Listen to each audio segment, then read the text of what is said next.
New at 5 more houses are set to be demolished this summer in Macomb.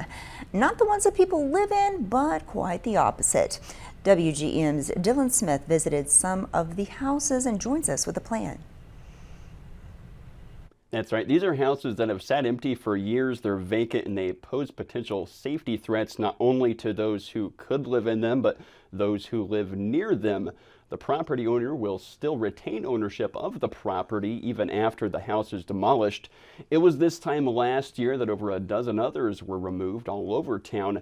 Community Development Coordinator Miranda Lambert says the city has received an extension on the grant, so more dilapidated houses could come down next year too.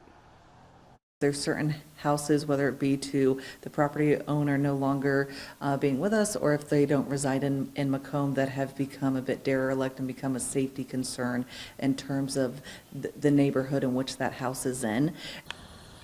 The grant from the Illinois Housing Development Authority is worth just under $500,000. No city money is being spent on the demolitions. Raja. All right, thank you, Dylan. And Lambert says that work should be finished this fall.